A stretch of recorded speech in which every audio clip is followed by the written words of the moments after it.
जय शिवराय. मित्रांनो, हा व्हिडिओ मी ह्यासाठी बनवतोय कारण मला राहवतच नाही आहे. कारण आज सकाळी उठल्यानंतर मी नेहमीप्रमाणे वॉकिंग केली आणि पुन्हा नंतर ज्यावेळेस मी मोबाईल पाहिला त्यावेळेस समजलं की स्क्रीनशॉट फोटोवर आले WhatsAppच्या की अशी दुःखद घटना घडली. सुरुवातीला विश्वास नाही बसला कारण म्हणलं की आपल्या इकडे बऱ्याच वेळेस अफवा पसरवल्या जातात. त्यामुळे मी जास्त विषय लक्ष दिलं नाही. परंतु मी नंतर लाईव्हमध्ये जाऊन चेक केलं बातम्यामध्ये तेव्हा काही ठिकाणी नाही का अपघाती म्हणजे त्यांचं मृत्यूही घोषित केलेला नव्हता दादांचा. तर फक्त नाही का की गंभीर जखमी आहेत अशी बातमी आली. मी म्हणलं ठीक आहे की आपण नाही का गंभीर जखमी झाले म्हणजे आता मुख्यमंत्री आहेत म्हणजे चांगल्या हॉस्पिटलमध्ये त्यांचा इलाज होईल आणि ते बरे होतील असा मी अंदाज काढला. परंतु नंतर थोड्या वेळाने अशा अजून बातम्या यायला लागल्या की त्यांचा मृत्यू झाला म्हणून. आणि मित्रांनो खऱ्या अर्थाने एक शॉक बसला की असा एखादा नेता जो आपल्यातून जाऊ शकतो. खरं सांगतो मित्रांनो, दिवसभर मला करमलं नाही आणि हा व्हिडिओ बनवतोय ते मला करमत नाही म्हणून बनवत आहे. मित्रांनो, दादासोबत म्हणजे मला जवळपास दादांना जवळून बघण्याचा बऱ्याच वेळेस योग आला. त्यातले 2 किस्से मी तुम्हाला सांगेल. पहिला किस्सा आहे तो म्हणजे दादाला खरं तर मी फेटा बांधणारा कारागिरी कलाकार आहे. तर पुण्यापासून जवळ असणारं लोणावळा भागामध्ये अ, मोठं हॉटेल आहे. एका हॉटेलमध्ये दादांचा म्हणजे इथल्या एका मोठ्या नेत्याच्या मुलीचं लग्न होतं. त्यावेळेस दादा तिथं आले होते. मोठे साहेब देखील आले होते. शरदचंद्र पवार साहेब आले होते. खरं सांगतो मात्र मित्रांनो, की त्यावेळेस शरदचंद्र पवार साहेबांना त्याच्या अगोदरच्या कार्यक्रमामध्ये माझ्या बंधूने फेटा बांधलेला आहे.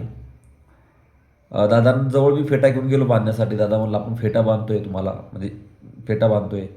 तर दादांनी असे हात जोडले, "नाही फेटा नको, फेटा नको." तर मी म्हटलं, "का नको?"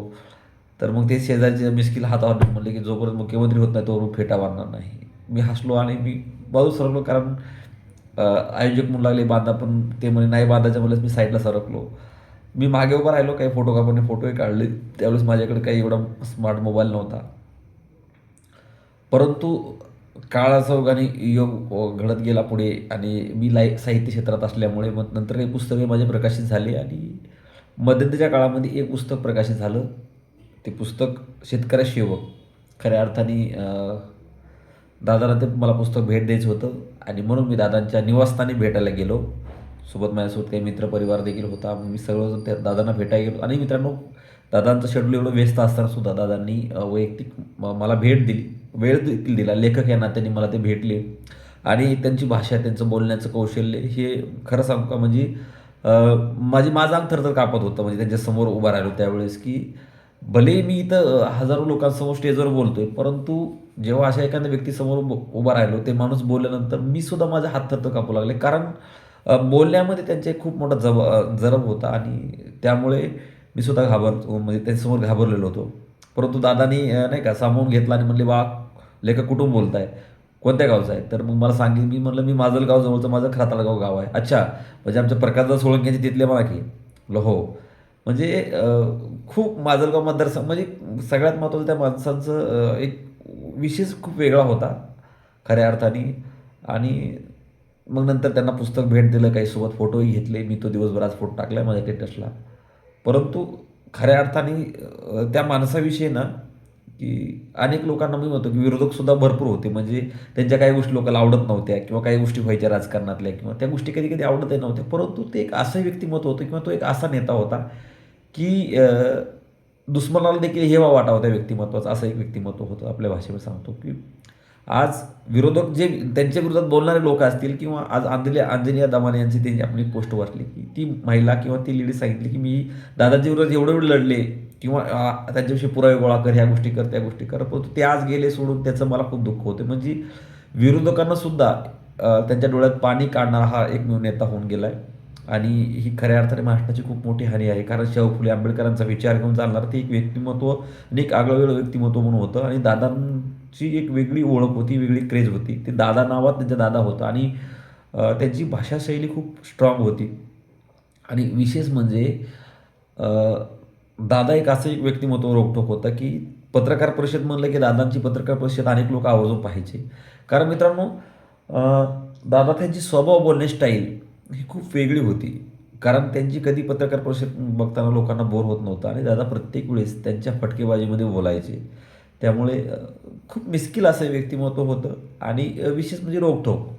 म्हणजे होतं हो, नाही तर नाही. म्हणजे करू, पाहू, बघू असं नव्हतं, की नाही करूच किंवा होईल तर होईल, नाही तर नाही. म्हणजे ते खूप वेगळं एक रसायन होतं आणि असे नेते फार कमी होतात. महाराष्ट्राला खूप लाभलेल्या नेत्यामध्ये हा एक एकमेव नेता आहे, लोकप्रिय नेता आहे, लोकनेता आहे.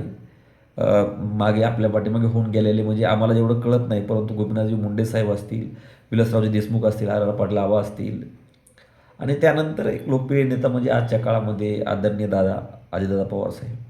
तर हे एक व्यक्तिमत्व असं आहे की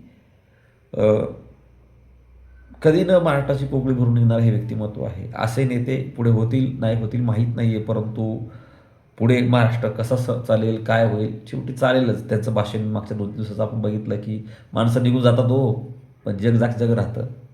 त्यांचं ते भाषण ऐकून आजही खूप हे होतं. दिवसभर करमलं नाही आहे. मी व्हिडिओ बनवेल म्हणलं, पण मला राहवलं नाही, म्हणून हा व्हिडिओ बनवत आहे.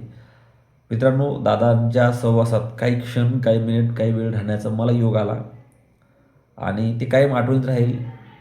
दादांना जेव्हा त्यांच्या बंगल्यावर भेटलो तेव्हा मला असं वाटतं मी 5 मिनिट मला वेळ दिला होता त्यावेळेस प्रत्यक्षात भेटायला आणि कधी लेखकांना, पत्रकारांना दादांनी कधीच म्हणजे नाही का, की वागणूक वेगळी दिली नाही. खूप प्रेमाने त्यांना जवळ घेऊन बोललेले आहेत लेखकांना, पत्रकारांना आणि साहित्यिकांना. तर कायम नितांत दादाविषयी कायमचा आमच्या मनात आदर होता.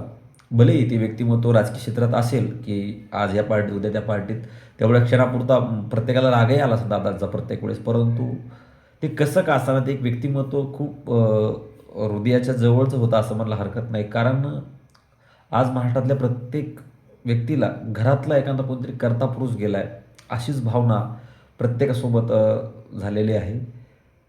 आणि ही जी पोकळी तयार झालेली आहे पवार कुटुंबातली, ही जी दादा सर्वांना सोडून गेलेले आहेत, ही खरंच कधी भरून न निघणारी पोकळी आहे.